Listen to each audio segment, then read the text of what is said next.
Баршаңызға қайырлы күн. Бүгін сіздерге үнді халқының ең дәмді десерттерінің бірі гулаб жаманды жасап көруге кеңес беремін. Ол үшін 1 литр сүт, 450 грамм сары май, 100 грамм сыр қажет. Сүтті баяу отта қоюланғанша қайнатамыз. Масса қоюланып бірігеді. Сүтті бұлай пісіру арқылы қоюландыруды кхоя мава деп атайды. Кхояның орнына құрғақ сүт қолдануға болады. Шамамен 35 минуттай уақыт кетеді. Кхоямыз дайын. Енді сары майды ерітіп 20-25 минуттай отта ұстаймыз. Үнді халқы сұйық майда емес, ерітілген майда пісіреді. Оны гхи майы деп атайды. Енді суған кхояны сырмен араластырып, жақсылап миксерлейміз. Массамыз әдемі болып, қамыр сияқты болады.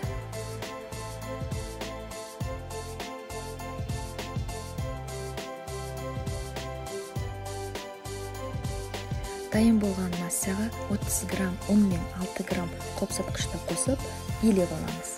Қолға жабысықпайтын гулаб жаманның массасын дайындаймыз. Енді сол массадан бөліп алып, дөңгелек гулаб жаманның шариктерін жасаймыз.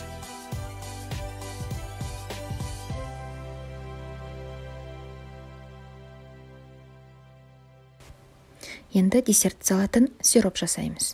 Ол үшін 300 грамм қант, 450 грамм су, кардамон, мускатты орех қажет.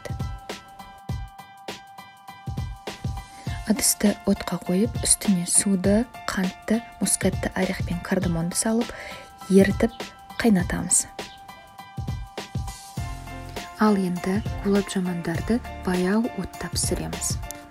Шариктер әдемі болып, қызарып, піседі.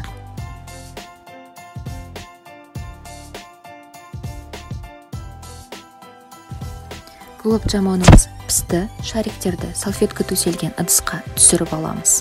Артық майы кеткен соң гулаб жаманды сиропқа салып, 2 сағатқа сироп сіңгенше қойып қоямыз.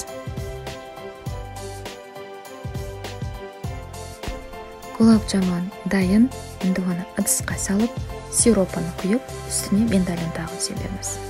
Гулаб жаманымыз дайын. Видео ұнаса, тіркеліп, лайк басып, пікір қалдыруды ұмытпаңыздар.